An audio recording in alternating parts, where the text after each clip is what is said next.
அண்மையில் யுனெஸ்கோ நிறுவனம் செஞ்சிக்கோட்டையை உலக பாரம்பரிய சின்னம் என்று அறிவித்தது.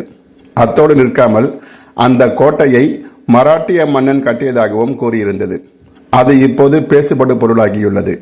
உண்மையில் அந்த கோட்டையை மராட்டிய மன்னன் தான் கட்டினானா, தமிழர்களின் பின்புலம் அந்த கோட்டையில் ஏதும் இல்லையா என்பன குறித்து இந்த பதிவில் பார்ப்போம்.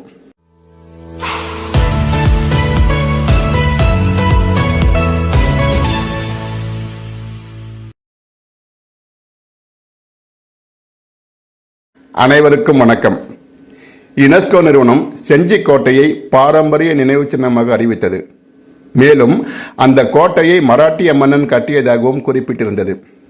இதனை அடுத்து மத்திய அரசும் மராட்டிய மாநிலத்தில் உள்ள சிலரும் தத்தமது பெருமைகளாக நினைத்து பெருமை அடித்துக் கொண்டனர். பொதுவாக தமிழ்நாட்டில் எந்த ஒரு சிறப்பு இருந்தாலும் அதனை உடனே இந்திய நாகரிகம் என்று இந்திய அரசும், திராவிட நாகரிகம் என்று திராவிட மாடல் அரசும் தம்பட்டம் அடித்துக் கொள்வார்கள். இதன் மூலம் இவர்கள் உணர்த்த வரும் மறைமுக செய்தி என்னவென்றால், தமிழர்களுக்கு என்று எந்த தனித்துவமும் இல்லை, எல்லாமே திராவிடம் போட்ட பிச்சை என்கிற ரீதியில் அறிக்கையை வெளியிடுவார்கள். திராவிடம்தான் இந்த பெருமைகளை எல்லாம் போற்றி பாதுகாக்கிறது என்றெல்லாம் விளம்பரப்படுத்திக் கொள்வார்கள்.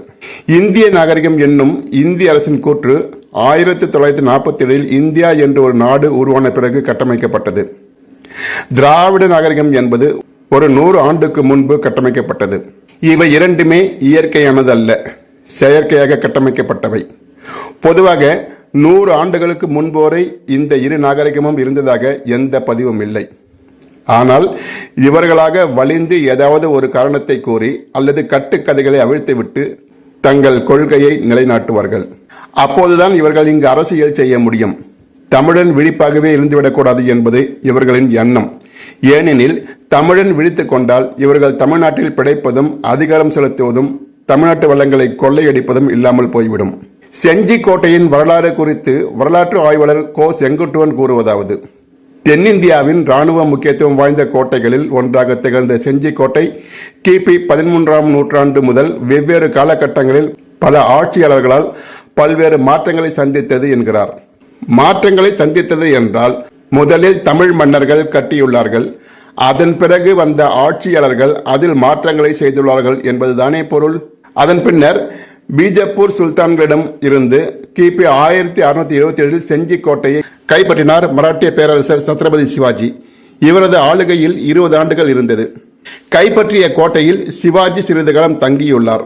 அப்போது கோட்டை அரண்களை பலப்படுத்துவதில் கவனம் செலுத்தியுள்ளார். ஐரோப்பிய பொறியாளர்களை வியக்கும் வகையில் சிவாஜி இங்கு புதிய அரண்களை கட்டினார், அகழிகளை தோண்டினார், கோபுரங்களை உயர்த்தினார், நீர்த்தேக்கங்கள் அமைத்தார் என்று 1678 இங்கு வந்த கிறிஸ்தவ பாதிரியார் ஆண்ட்ரூ பரைரா பதிவு செய்துள்ளார். யுனெஸ்கோவின் இந்த அறிவிப்புக்கு முதல்வர் ஸ்டாலின் தனது சமூக வலைதள பதிவில், கிழக்கின் ட்ராய் என அறியப்படும் செஞ்சிக்கோட்டை இந்தியாவில் உள்ள மராட்டிய இராணுவ தளங்களின் ஒரு பகுதியாக யுனெஸ்கோ உலக பாரம்பரிய சின்னமாக அறிவிக்கப்பட்டுள்ளதில் பெரும் மகிழ்ச்சி அடைகிறேன். சோழர் கோயில்கள், மாமல்லபுரம், நீலகிரி மலை ரயில், மேற்கு தொடர்ச்சி மலை ஆகியவற்றின் வரிசையில் தமிழகத்தில் இருந்து கம்பீரமான செஞ்சி மலைக்கோட்டை இப்பட்டியலில் இணைந்துள்ளது. தமிழகத்துக்கும் அதன் நிலைத்த பண்பாட்டு மரபுக்கும் பெருமித தருணமாக இது அமைந்துள்ளது என்று கூறியுள்ளார். இது குறித்து ஆராயாமல் முதல்வர் கருத்து தெரிவித்துள்ளதாக ஒரு தரப்பினர் குற்றச்சாட்டு கூறியுள்ளனர்.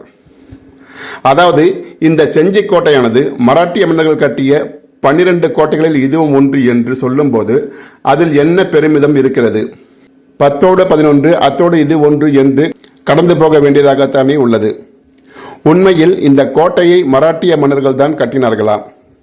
இது குறித்து வரலாறுகளை மேலும் தேடிய போது கிபி 1123ஆம் ஆண்டு செஞ்சியர்கோன் என்ற காடர்வ மன்னன் ஆண்ட நிலப்பகுதியாகவும் அவனே இந்த கோட்டையை முதலில் கட்டினான் என்றும் தெரிய வருகிறது. 15 மற்றும் 16ஆம் நூற்றாண்டுகளில் அக்கோட்டை மேலும் வலுப்படுத்தப்பட்டு கட்டப்பட்டதாக தெரிகிறது. ஆனால் 1677 மராட்டிய மன்னர்களுக்காக சுபேதார் ஹர்ஜி ரஜேமஹாயித் இந்த கோட்டையை கைப்பற்றியுள்ளார். 1761 பீஜப்பூர் சுல்தான்கள், பின்னர் முகலாயர்கள், அதன் பின்னர் கர்நாடக நவாப்புகள், அதற்கு பிறகு பிரெஞ்சுக்காரர்கள், இறுதியாக ஆங்கிலேயர்கள் என ஒவ்வொரு காலகட்டத்தில் மேற்கண்ட ஒவ்வொருவரும் ஆண்டு வந்திருக்கிறார்கள். ராஜா தேசிங்கு என்னும் மன்னர் ஆண்டதாக குறிப்பிடப்படுகிறது. ஆனால் அந்த தேசிங்கு என்பது மருவிய பெயர்தான். அவரின் உண்மையான பெயர் தேஜ் சிங். இந்த தேஜ் சிங் என்பது தேசிங்கு என மருவியுள்ளது. இவருடைய கட்டுப்பாட்டில் இந்த கோட்டை வெறும் 10 மாதங்களே இருந்துள்ளதாக வரலாற்றின் மூலம் அறிய முடிகிறது. ஆனால் இவர் குறித்து நிறைய கதைகள் செவி வழியாக சொல்லப்பட்டு வரப்படுகின்றன. முதலில் இந்த கோட்டையை கட்டியவர்கள் தமிழ் மன்னர்களே. மராட்டிய மன்னர்கள் வேண்டுமானால் தங்கள் தேவைக்காக அல்லது பாதுகாப்புக்காக அதனை விரிவுபடுத்தி இருக்கலாம். விரிவுபடுத்திய காரணத்தாலேயே அந்த கோட்டையை அவர்கள் கட்டியதாக கருதிவிட முடியாது. ஒரு தந்தை ஒரு வீட்டை கட்டுகிறார், பின்னர் அவருடைய மகன் தனது காலத்திற்கும் புழக்கத்திற்கும் ஏற்றபடி அதில் சில மாற்றங்களை கொண்டு வருகிறான் என்று வைத்துக் கொள்வோம். மாற்றங்கள் செய்த காரணத்தாலேயே அந்த வீட்டை அந்த மகன்தான் கட்டினான் என்பது எப்படி அறிவுக்கு பொருந்தாதோ அதுபோலவே செஞ்சிக்கோட்டைக்கு அடித்தளம் போட்ட தமிழ் மன்னர்களை மறப்பது நியாயமாகாது. இதற்கிடையே பாட்டாளி மக்கள் கட்சியின் நிறுவனர் டாக்டர் ராமதாஸ் காடவன் என்ற வன்னியர் மன்னன் கட்டிய கோட்டை என தெரிவித்துள்ளார். இதுவரை அவர் எந்த கூட்டத்திலாவது செஞ்சிக்கோட்டை வன்னியர்கள் கட்டியது என பதிவு செய்ததுண்டா என்கிற இந்த கேள்வி இயல்பாக எழுகின்றது. உண்மையில் வன்னிய மன்னன் கட்டியிருந்தால் அதனை இதுநாள் வரையில் ஏன் வெளியிடவில்லை? இப்போது இது குறித்து பேச வேண்டிய அவசியம் என்ன? கிபி 1190 ஆண்டு ஆனந்தகோன் என்பவர் செஞ்சிக்கோட்டையை கட்டினார். அவருக்கு பின் அவரது வம்சாவழியினர் 300 ஆண்டுகள் செஞ்சிக்கோட்டையை ஆட்சி செய்தனர் என்று இந்திய தொல்லியல் துறையும் பிரெஞ்சு வரலாற்று ஆய்வாளரான மெக்கன்சியும் இது குறித்து ஆய்வு செய்து வெளியிட்டுள்ளனர். இந்த அறிவிப்புக்கு தமிழ்நாட்டில் உள்ள எந்த அரசியல் கட்சியும் எதிர்த்து குரல் கொடுக்கவில்லை. இது குறித்து குரல் கொடுத்த ஒரே தலைவர் நாம் தமிழர் கட்சியின் தலைமை ஒருங்கிணைப்பாளர் சீமான் மட்டுமே. இதற்காக அவர் செஞ்சியில் நேற்று ஒரு பொதுக்கூட்டம் போட்டு செஞ்சிக்கோட்டை தமிழ் மன்னர்கள் கட்டியதுதான் என்பதை நிறுவியுள்ளார்.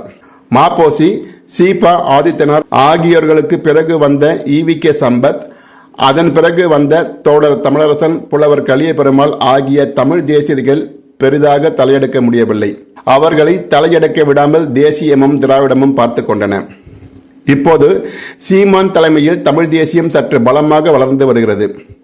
அதனை சீர்குலைக்கும் நடவடிக்கைகளும் மறைமுகமாக நடைபெற்ற வண்ணம் இருக்கின்றன. திராவிட இயக்கங்களுக்கு போட்டியாக விஜயகாந்த் வளர்ந்து வந்தார்.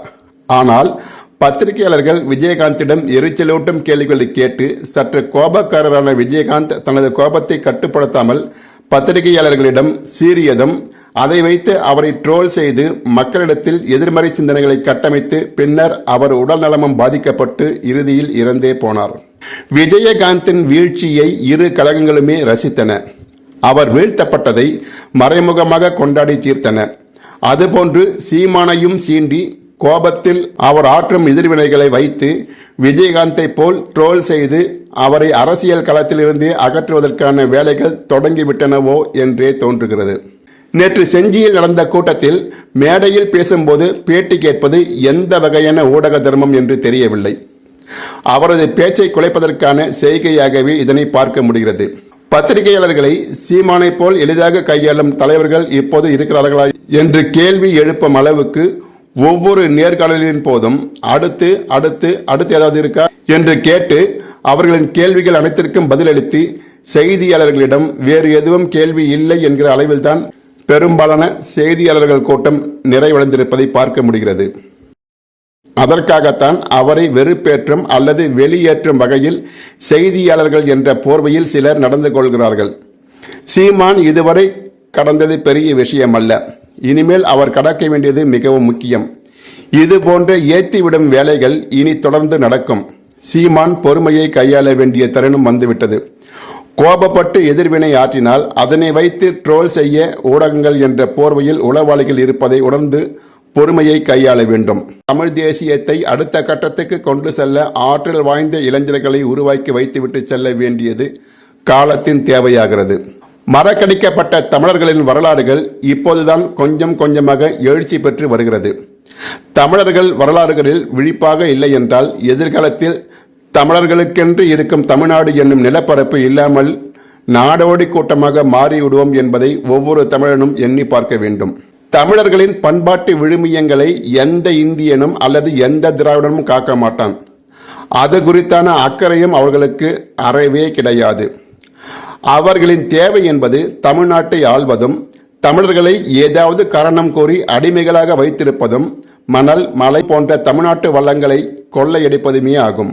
எனவே தமிழர்கள் மட்டுமே தங்களது பண்பாட்டு விழுமியங்களை காத்து கொள்ளும் அக்கறை உள்ளவர்களும் தகுதி படைத்தவர்களும் ஆவார்கள். தமிழர்களே, வரலாற்றில் தெளிவாக இருங்கள். இல்லையேல் நீங்கள் நிலமற்ற, மொழியற்ற, இனமற்ற ஒரு கலப்பினமாக மாறிவிடுவீர்கள்.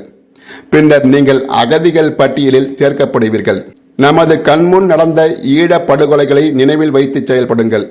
ஈழத் தமிழர்கள் லட்சக்கணக்கில் படுகொலை செய்யப்பட்ட போது எந்த இந்தியனும் காப்பாற்றவில்லை, எந்த திராவிடனும் கை கொடுக்கவில்லை. அனைவரும் வேடிக்கை மட்டுமே பார்த்தார்கள், முடிந்த அளவுக்கு துணையும் போனார்கள். அது போன்றதொரு நிலைமை தமிழ்நாட்டு தமிழனுக்கு வராமல் இருக்க வேண்டுமானால் தமிழர்கள் விழிப்பாக இருக்க வேண்டியது காலத்தின் கட்டாயமாகும். விழித்துக் கொண்டோரெல்லாம் பிழைத்துக் கொண்டார், குரட்டை விட்டோரெல்லாம் கோட்டை விட்டார் என்பதை மனதில் வைத்து செயல்படுங்கள். நன்றி, வணக்கம்.